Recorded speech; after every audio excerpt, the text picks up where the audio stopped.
నా భర్త ఇన్ని ఎలక్షన్స్లో ఉన్నప్పుడు కూడా ఇలాంటిది ఎక్కడా వినపడలే నేను. స్టేట్లో ఉన్న ఆకు రౌడీలు మొత్తం తీసుకొచ్చి పెట్టుకున్నారు. అంత దౌర్భాగ్యమా? అంత భయం ఎందుకు? అంత భయపెట్టాల్సిన అవసరం ఏముంది? దయచేసి మళ్ళీ చెప్తున్నా, ఓటు హక్కు వినియోగించుకోండి. బయటకు వచ్చి ఇట్లాగే ఉంటే మళ్ళీ రేపు ఈ గోండా రాజ్యమే ఉంటుంది.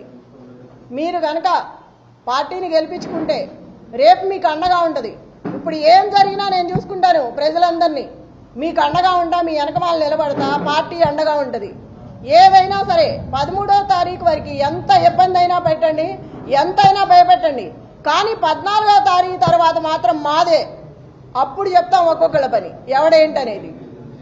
అప్పుడు చూసుకుంటాను నేను. ఎవరేం చేశారో ఇవాళ గుర్తుపెట్టుకుంటాను. పనికి మాలిన ఆకు రౌడీ కూడా నోరెత్తి మాట్లాడుతున్నాడు ఇవాళ. రౌడీ రాజ్యం అంటే ఇక ముందు కూడా మీరు అన్నీ తెలుసు. నిన్నటి వరకు అన్నీ చెప్పాము. మీరే ఆలోచించుకొని బయటకు వచ్చి ఓటు వేయండి. జరిగేదంతా చూస్తున్నారు మీరు. అందరికీ మళ్ళా ఒకసారి చెప్తున్నాను, 6 గంటల వరకు 4 గంటలు సమయం ఉంది. అందరూ బయటకు వచ్చి ఓటు హక్కు వినియోగించుకోండి. దయచేసి కేసీఆర్ గారిని గెలిపించుకోండి. నాకు ఇట్లా చూస్తుంటే ప్రతి ఒక్కళ్ళు చెప్తున్నారు, ఇప్పుడు వెళ్తే గోపన్న ఉంటే ఇట్లా జరిగేదే కాదు, గోపన్న లేడు కాబట్టి ఎంత హింసిస్తున్నారు మమ్మల్ని. నిజమే, నేను కూడా ఇవాళే ఫస్ట్ టైం గట్టిగా మాట్లాడుతున్నాను. ఎందుకంటే నాకు ఆవేశం వస్తుంది. ఎంత రౌడీయిజం చేస్తారా అని. ఒక మహిళగా కూడా నేను తట్టుకోలేకపోతున్నాను. తోటి మహిళలను కూడా ఇబ్బంది పెడుతున్నారు వస్తా అంటే. ఓటు వేయకపోతే రేపు మీ సంగతి ఉంటుంది. నన్ను బెదిరించాడా?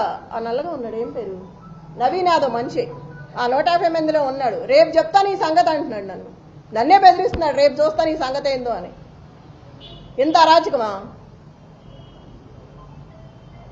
ఏడిస్తే ఏడిసానంటారు, నవ్వితే నవ్వానంటారు. ఏంది పిచ్చి గొడవలన్నీ? బాధ రాదా మనిషి అన్నాక?